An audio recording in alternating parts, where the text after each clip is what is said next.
என் அன்பு குழந்தையே, இன்று உன் அப்பா உனக்கு கொண்டு வந்திருக்கின்ற இந்த செய்தி என்னவென்று கேட்டு உன் வாழ்க்கையில் நடக்கின்ற ஒவ்வொரு உண்மைகளையும் நீ தெரிந்து கொள்ள வேண்டும். துர்மரணம் நடந்த ஒருவர், அதாவது அகால மரணம் அடைந்தவர், இப்படி ஒரு சாவு யாருக்குமே வரக்கூடாது என்று நினைக்கின்ற அளவிற்கு இந்த உலகத்தை விட்டு பிரிந்த ஒருவர் என் குழந்தையே. இப்படிப்பட்ட ஒருவரினுடைய மரணத்தினால் உன் வாழ்க்கை சற்றென்று நிலை குலைந்து போனது உண்மைதான். ஆனால் இப்பொழுது இவர் உன்னை தேடி வருகிறார் என்றால் அதற்கு என்ன காரணம்?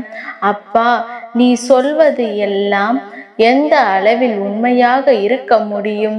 நான் எப்படி இதை நம்புவது என்று கேட்கின்ற என் குழந்தையே, நான் சொல்வது போன்ற ஒரு மரணம் உன் இல்லத்தில் நடந்திருக்குமேயானால் இந்த அப்பாவின் வாக்கு உனக்கானது என்பதை நீ மறந்து விடாதே.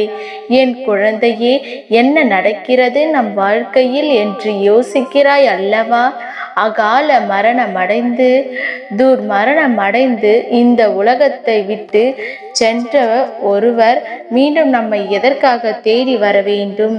வாழ்க்கையில் இது போன்ற விஷயம் எதற்காக நமக்கு நடக்க வேண்டும் என்று என் பிள்ளை யோசித்து கொண்டிருக்கின்றாய் அல்லவா? அப்பா சொல்வதை முழுமையாக கேட்ட பிறகு தான் எந்த ஒரு முடிவுக்கும் வர வேண்டும். என் பிள்ளைகள் சிலர் அப்பா என்ன சொல்ல வருகிறார் என்பதனையே செவிகொடுத்து கேட்க விரும்பவில்லை. நான் தொடக்கத்தில் என்ன எழுதியிருக்கின்றேன் என்று பார்த்த உடனேயே அப்பா இது சரியில்லை என்று என் மீதே பழி போட்டு விட்டு சென்று விடுகிறார்கள். என் குழந்தையே, நான் உனக்கு இந்த விஷயத்தை சொல்ல நினைப்பதற்கு ஒரு காரணம் இருக்கிறது. நம்மை எந்த அளவில் இந்த வாழ்க்கை கொண்டு சேர்க்கிறது என்பதனை முதலில் புரிந்து கொள்ள வேண்டும். இன்று பார்க்கின்ற மனிதர்களை நாளைய விடியலில் பார்க்க முடியவில்லை. இப்படித்தான் இந்த வாழ்க்கை இருக்கின்றது. நிச்சயமில்லாத ஒரு வாழ்க்கையை வாழ்ந்து கொண்டிருக்கின்ற என் பிள்ளை, வாழ்கின்ற நாளில் சந்தோஷமாக இருக்க வேண்டாமா? முதலில் நீ புரிந்து கொள்ள வேண்டியது என்ன தெரியுமா? இந்த துர்மரணம் எதனால் நடந்தது? என் குழந்தையே, சொன்ன சொல் கேட்காமல் நான் இப்படித்தான் இருப்பேன் என்று சொன்ன ஒருவருக்கு நடந்தது தான் இந்த துர்மரணம். இப்படி இருந்தால் இது போன்ற ஒரு விளைவுகள் வாழ்க்கையில் ஏற்படும். அதனால் உன் உயிரை இழக்க நேரிடும் என்று பலமுறை அறிவுரைகள் வழங்கியும் கேட்காத ஒரு குழந்தை இந்த உலகத்தை விட்டு சென்றது. அவர்களினுடைய ஆத்மாதான் இங்கு வருகிறது. ஆனால் உன்னை தேடி வருவதற்கு என்ன காரணம் என்று தானே என் பிள்ளை யோசிக்கின்றாய்? என் பிள்ளையே, இந்த உலகத்தை விட்டு நிரந்தரமாக பிரிந்து சென்றவர்கள் யாராக இருந்தாலுமே அவர்கள் இங்கிருந்து சென்ற பிறகு, அவர்களின் உயிர் உடலில் இருந்து பிரிந்த பிறகு அவர்கள் ஒரு ஆத்மா. அதன் பிறகு அவர்களை நீ எத்தனை அன்போடு அழைத்து உன்னோடு தங்க வைக்க முடியாது. ஏனென்றால் இது அவர்களுக்கான இடம் அல்ல. நான் சொல்கின்ற இந்த ஒரு உறவானது வாழ்க்கையில் பலரின் பேச்சுக்களையும் தட்டிவிட்டு நான் இப்படித்தான் இருப்பேன் என்று ஆணவத்தோடு சுற்றி திரிந்த ஒருவர். இதனால் அவருக்கு துர்மரணம் நடந்துவிட்டது. இப்பொழுது நடந்த தவறை அவர்கள் உணர்கிறார்கள். இருக்கும் பொழுதே நமக்கு நல்லதை சொல்கின்றவர்களுக்கு செவி கொடுத்து என்னவென்று கேட்டு அதன்படி நடந்து கொண்டிருப்போமே ஆனால் நிச்சயமாக இந்த கஷ்டம் வந்திருக்காது அல்லவா? நிச்சயமாக இந்த துன்பம் வந்திருக்காது அல்லவா? ஆனால் எல்லாவற்றையும் தாண்டி என்ன நடக்கிறது என்று புரிந்து கொள்ளாமல் இந்த வாழ்க்கையில் தன்னை சுற்றி வருகின்ற அத்தனை விஷயங்களையும் உண்மை என்று நினைத்து நாம் இப்படித்தான் இருப்பேன் என்று மற்றவர்களுக்காக வாழ்ந்து கொண்டிருக்கும் பொழுதுதான் பிரச்சனைகள் வர தொடங்குகிறது. இந்த ஆத்மா உன்னை தேடி வந்ததற்கு முக்கியமான ஒரு காரணம் இருக்கிறது. நீ செய்த விஷயங்களும் நீ சொன்ன வார்த்தைகளும் அன்று கேட்காமல் போனதற்கு மன்னிப்பினை கேட்கத்தான் உன்னை தேடி தேடி வருகின்றார்கள். அப்பா, நீ சொல்வது உண்மையா என்று கேட்கிறாயா? என் குழந்தையே, 100க்கு 100 உண்மை. நான் சொல்கின்ற இந்த ஆத்மா மனம் வருந்துகிறது. தனக்கு ஏற்பட்ட மரணத்திற்காக அல்ல. நீ சொன்ன சொல்லை கேட்டிருந்தோமே, ஆனால் உன் வார்த்தைகளுக்கு மதிப்பு கொடுத்திருந்தால் இது போன்ற ஒரு நிலை தனக்கு வந்திருக்காதே என்று தான் அவர்கள் வருத்தப்படுகிறார்கள். நம் மீது அக்கறை கொண்டு ஒரு விஷயத்தை ஒருவர் சொல்லும் பொழுது என்னவென்று செவி கொடுத்து கேட்க வேண்டும். உனக்கு உதாரணத்திற்கு சொல்லவா? இப்பொழுதெல்லாம் 2 சக்கர வாகனத்தை குழந்தைகள் எப்படி ஓட்டுகிறார்கள் என்று பார்த்தாயா? எப்பொழுதும் அங்கும் இங்குமாக வேகமாக சென்று கொண்டிருக்கின்றார்கள். இடையில் யாரும் வந்து கொண்டிருந்தாலும் கூட அவர்களை தட்டிவிட்டு சென்று விடுகிறார்கள். தனக்கும் பாதுகாப்பு இல்லாமல், அங்கே நடந்து செல்பவர்களுக்கும் பாதுகாப்பு இல்லாமல் இப்படி ஒரு விஷயத்தை இவர்கள் தொடர்ச்சியாக செய்து கொண்டிருக்கின்றார்கள். இதுவெல்லாம் எப்பொழுதுமே சரிப்பட்டு வரக்கூடிய ஒரு விஷயமா? விளைவுகள் பயங்கரமாக இருக்கும் அல்லவா? அப்படி இந்த உயிரை தன்னுடைய உடலில் இருந்து இவர்கள் பிரித்து விட்டார்கள். இந்த ஆபத்துகள் நடக்கும் பொழுதெல்லாம் அவர்களுக்கு உணரவில்லை தான் செய்வது தவறு என்று. ஆத்மாவாக மாறிய பிறகு தனக்கு அறிவுரை வழங்கியவர்களையும் தன் வாழ்க்கையில் நல்லது நடத்த நினைத்தவர்களையும் யாரென்று புரிந்து கொண்டு இப்பொழுது அவர்களிடத்தில் மன்னிப்பினை கேட்டுவிட அவர்கள் வந்திருக்கின்றார்கள். அப்படி அவர்கள் மன்னிப்பு கேட்பதில் நீயும் ஒருவர் என்பது தான் உண்மை. அப்பா ஒருபொழுதும் என் குழந்தையை பயமுறுத்தவோ என் பிள்ளையின் வாழ்க்கையில் துன்பத்தை கொடுக்கவோ எண்ணியது கிடையாது.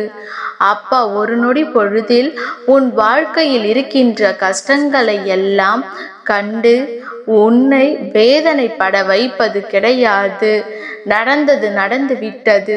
இனி மீண்டும் அதனை நம்மால் ஒன்றும் செய்ய முடியாது. ஆனால் இனி வரக்கூடிய நாட்களில் கவனமாக இருக்க முடியும் அல்லவா? இனி வரக்கூடிய நாட்களில் எல்லா விஷயங்களையும் சரியாக பின்பற்ற முடியும் அல்லவா? அதைத்தான் உன் அப்பா உன்னிடத்தில் சொல்லிக் கொண்டிருக்கின்றேன். இந்த ஆத்மா இப்பொழுது உன் முன்னால் நின்று உன்னிடத்தில் மன்னிப்பு கேட்க வேண்டி வருவதற்கான காரணம் என்ன தெரியுமா? எந்த அளவிற்கு அவர்களின் மீது அன்பு வைத்திருந்தாய் என்பதை புரிந்து கொண்டார்கள். நாம் எந்த அளவிற்கு வாழ்க்கையில் தவறுகளை செய்து விட்டோம் என்று சொல்லி வேதனைப்படுகிறார்கள். தன்னை சுற்றி நடக்கின்ற ஒவ்வொரு விஷயங்களையும் எண்ணி வருத்தப்பட்டு கொண்டிருப்பதோடு மட்டுமல்லாமல் இந்த வாழ்க்கை தனக்கு கொடுக்கின்ற அத்தனை விஷயங்களையும் நினைத்து மிகுந்த வேதனைப்பட்டு கொண்டிருக்கிறார்கள். இனி இப்படி ஒரு நாளும் நடக்க கூடாது. இந்த வாழ்க்கை இனி ஒருபொழுதும் நமக்கு எதையும் கொடுக்க கூடாது. முடிந்தது தான் என்று சொல்லி உன்னிடத்தில் மன்னிப்பினையும் கேட்டுவிட்டு அவர்கள் இங்கிருந்து செல்ல நினைக்கின்றார்கள். இந்த ஆத்மா உன்னை அழிக்க வந்தது என்று தானே நினைத்தாய்? அப்பா சொன்னது என்னவென்று கேட்பதற்கு முன்பாகவே மரணம் அடைந்த ஆத்மா என்று சொன்னவுடன் பதற்றம் அடைந்தாய். நம்மை அழிக்க வந்து விட்டார்களே, இவர்கள் யார் என்று தானே யோசித்தாய். நான் சொல்வது இவர்கள் உன்னிடத்தில் மன்னிப்பு கேட்க வருகிறார்கள் என்று. அதனால் அப்பா உனக்கு சொல்வது எல்லாம் ஒன்றே ஒன்று தான். எந்த நேரத்திலும் இந்த வாழ்க்கையில் தன்னை சுற்றி நடக்கின்ற விஷயங்களை, நமக்கு தெரிந்தவர்களுக்கு நடக்கின்ற விஷயங்களையும் தனக்கென்ன என்று ஒரு பொழுதும் விட்டு விடாதே. நமக்கு நடக்கும் அத்தனையும் நன்மைக்குத்தான் என்பதை உணர்ந்து இந்த வாழ்க்கை தருவது எல்லாம் நீ மனதோடு ஏற்றுக்கொள்ள வேண்டும். எப்பொழுதும் போல இந்த வாழ்க்கையில் பேரதிசய மாற்றங்களை எல்லாம் நீ தெரிந்து கொள்ள வேண்டும். இந்த நிலை மாற வேண்டும் என்று நீ நினைப்பது உண்மையானால், இந்த சூழ்நிலைகளை மாற்ற வேண்டும் என்று நீ நினைப்பது உண்மையானால், இதையெல்லாம் கடந்துவிட்ட ஒரு மகிழ்ச்சிக்கு உன்னை நீ தயார்படுத்திக்கொள். இதையெல்லாம் கடந்துவிட்ட ஒரு பேரதிசயத்தை நோக்கி உன் வாழ்க்கை நகரப் போகின்றது. நடப்பது அத்தனையும் உன்னை நிச்சயமாக சந்தோஷப்படுத்த காத்து கொண்டிருக்கின்றது. வருகின்ற சூழ்நிலைகள் ஒவ்வொன்றும் உன்னை மகிழ்ச்சி அடைய செய்ய போகின்றது. இனி நடப்பதை எல்லாம் நீ எந்த அளவில் கண்டு கொள்கிறாயோ அந்த அளவில் இந்த வாழ்க்கை உனக்கு பேரதிசயத்தை கொடுக்கும் என்பதனை நீ மறந்து விடாதே. அப்பா நினைத்து விட்டால் ஒட்டுமொத்த மாற்றத்தையும் ஒரு சேர கொண்டு வர முடியும். ஒரே நாளில் உன் வாழ்க்கையை தலைகீழாக உன் அப்பாவால் மாற்ற முடியும். ஆனால் வாழ்க்கை இந்த பாடத்தை எல்லாம் எல்லோருக்கும் கற்றுக் கொடுக்கத்தான் வேண்டும். அப்படியானால் அதற்கு ஒரு இழப்புத்தான் நடக்க வேண்டுமா என்று அப்பா நீ கேட்கலாம். என் பிள்ளையே, யார் பேச்சையாவது கேட்டு நடக்க வேண்டும் என்று நினைக்கின்ற பிள்ளைக்கும் எந்த வகையிலும் தெய்வமே வந்து முன் நின்றாலும் அவர்களின் பேச்சை கேட்கக்கூடாது என்கின்ற பிள்ளைகளுக்கும் இடையில் வேறுபாடுகள் இருக்கின்றது அல்லவா? அப்படித்தான் இவர்களும் வாழ்க்கையில் என்ன நடந்தாலும் எது வந்தாலும் இதையெல்லாம் பெரிதுபடுத்தி கொள்ளாமல் உன்னோடு இருக்கின்ற ஒவ்வொரு விஷயங்களையும் நீ என்னவென்று சரியாக புரிந்து கொண்டால் அது போதும்.